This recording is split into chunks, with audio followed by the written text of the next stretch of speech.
Hey buddy, can you help me off of this cliff? Hey there everybody. Have you ever been betrayed? Personally, I can say wholeheartedly that I've been betrayed multiple times. Like when my buddy got a girlfriend before I did, and when my dad told me to stand on a rock in Lake Superior. But one person I never thought I would get betrayed by is my own dog. But sadly, recently, my dog did something that in general makes me look a lot cooler, but it wasn't a fun experience, and that's what we're talking about in this video. So this story happened in November, on the day before Thanksgiving at about 7:30 p.m. when my family and I were sitting in the living room watching TV. Now there are a few important details for this story. One being that my dog Mackinaw is a 10-year-old dog who has terrible eyesight, is easily startled, and is also an idiot. Another big detail is that I'm also an idiot. And Newton's first laws of physics states that if two idiots are in the same room together, something is going to happen. And that law just so happened to come into effect that day because while we were watching TV, we were also joking around, and it was at this point that my 13 IQ points decided that I would make a really silly joke involving me falling over. And I really didn't think anything bad would happen from this because I've become a pro at falling over and sometimes not getting injured. But one thing I'm not a pro at is apparently vision and predicting how my sleeping dog will react to my silly joke involving me falling down. But unfortunately, I didn't see the foresight to think of any of that until I was already falling in an area that was right behind my easily startled sleeping dog.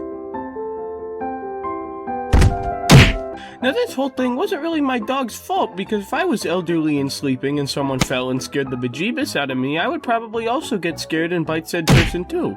But at the same time, my dog could have chosen a better place to bite me because he ended up biting my face.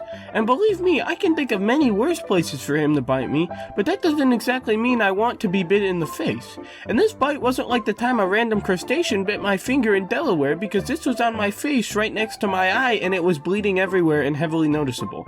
Anyway, at this point, my dog and I were both in the purest survival instincts ever. My dog because he had just been woken up by a giant thud next to him and probably had a slight heart attack, and me because I was worried that he bit my eye and that I would have to spend the rest of my days looking like a pirate.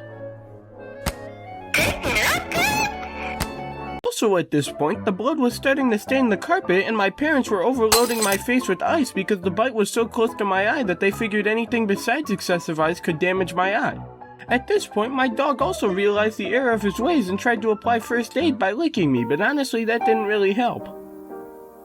Anyway, eventually I was able to calm down and my mom and dad decided to drive me to urgent care because the cut was quite deep and my parents couldn't tell if I needed stitches and really didn't want to take any chances. Anyway, when we got to urgent care, the doctor looked at it and proceeded to glue it and the crisis was averted.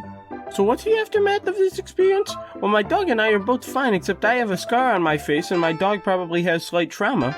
The blood soaked into the carpet probably lowered the overall value of our house by at least $50 and I got laughed at during school for the next day.